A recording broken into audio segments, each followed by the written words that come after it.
Thank you for joining Wars of the Roses.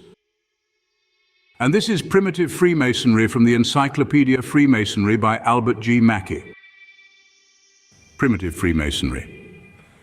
The primitive Freemasonry of the antediluvians, or people of before the flood times, is a term for which we are indebted to Dr. Oliver, although the theory was broached by earlier writers and among them by the Chevalier Ramsay.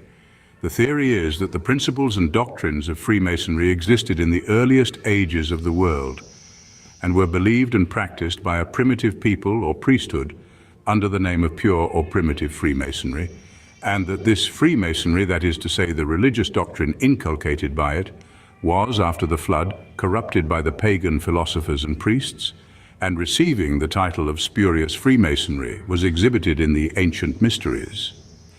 The Noachidae, however, preserved the principles of the primitive Freemasonry and transmitted them to succeeding ages, when at length they assumed the name of Speculative Freemasonry.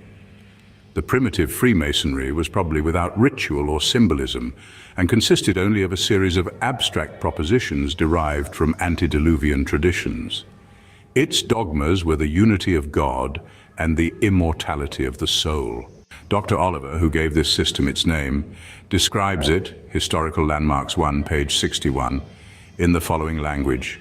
It included a code of simple morals. It assured men that they who did well would be approved of God, and if they followed evil courses, sin would be imputed to them, and they would thus become subject to punishment. It detailed the reasons why the seventh day was consecrated and set apart as a Sabbath or day of rest, and showed why the bitter consequences of sin were visited upon our first parents, as a practical lesson that it ought to be avoided. But the great object of this primitive Freemasonry was to preserve and cherish the promise of a Redeemer who should provide a remedy for the evil that their transgressions had introduced into the world when the appointed time should come. In his History of Initiation, Dr. Oliver makes the supposition that the ceremonies of this primitive Freemasonry would be few and unostentatious and consist, perhaps like that of admission into Christianity, of a simple lustration conferred alike on all, in the hope that they would practice the social duties of benevolence and goodwill to man, and unsophisticated devotion to God.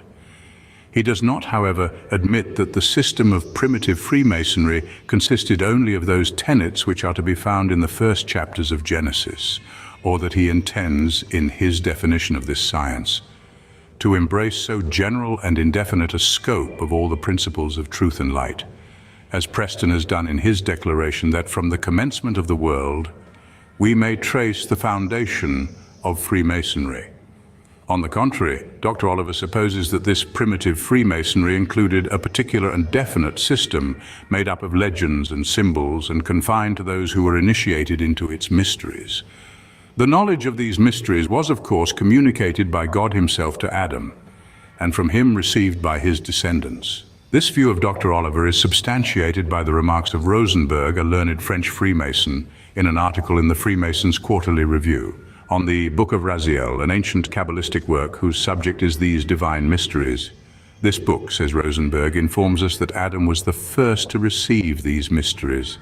Afterward, when driven out of paradise, he communicated them to his son Seth. Seth communicated them to Enoch, Enoch to Methuselah, Methuselah to Lamech, Lamech to Noah, Noah to Shem, Shem to Abraham, Abraham to Isaac, Isaac to Jacob, Jacob to Levi, Levi to Kelhoth, Kelhoth to Amram, Amram to Moses, Moses to Joshua, Joshua to the elders to the prophets to the wise men, and then from one to another down to Solomon.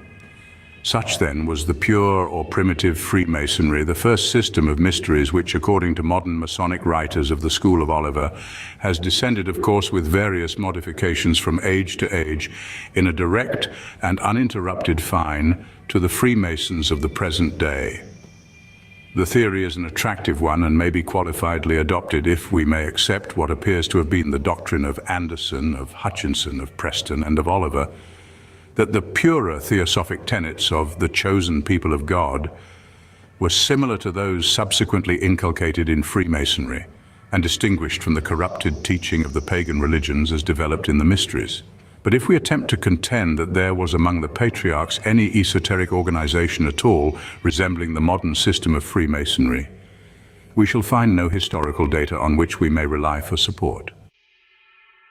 Thank you for watching, and please don't forget to share, like, subscribe and comment, and if you can please consider donating to Wars of the Roses. Links to PayPal and Patreon are in the description. Thank you so very much.